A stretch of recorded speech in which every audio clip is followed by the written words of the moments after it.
রাজবাড়ী জেলা বিএনপির কর্তৃক আয়োজিত এই বিশাল সমাবেশ, আমি শুনেছি সমাবেশে এখানে যা লোক আছে তার চেয়ে বেশি লোক বাইরে আছে। এই সমাবেশে সম্মানিত সভাপতি, জেলা বিএনপি সম্মানিত আহ্বায়ক অ্যাডভোকেট লিয়াকত সাহেব, উপস্থিত আজকের প্রধান অতিথি যিনি সুদূর বগুড়া হতে আমাদের রাজবাড়িতে এসেছেন,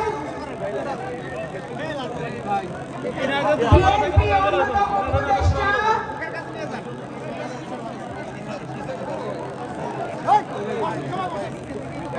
জনাব মেদানুজ্জামান লালু ভাই এবং কৃষক দলের অন্যতম নেতা,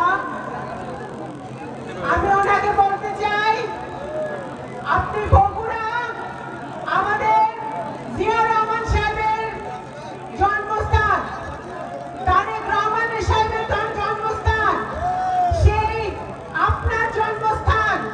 আপনি বগুড়া থেকে রাজবাড়ী আসছেন, আপনাকে আমি সাংগঠনিক টিমের পক্ষ থেকে বলতে চাই, এই রাজবাড়ী বগুড়ার মতোই আরেকটি ধানের শীষের ঘাঁটি।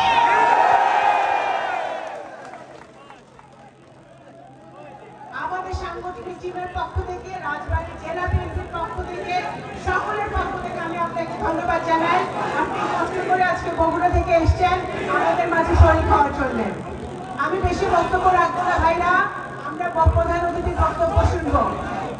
একটি কথা বলতে চাই, আজকে 5 তারিখে স্বৈরাচারী ফ্যাসিবাদী হাসিনা পালায় গেছে।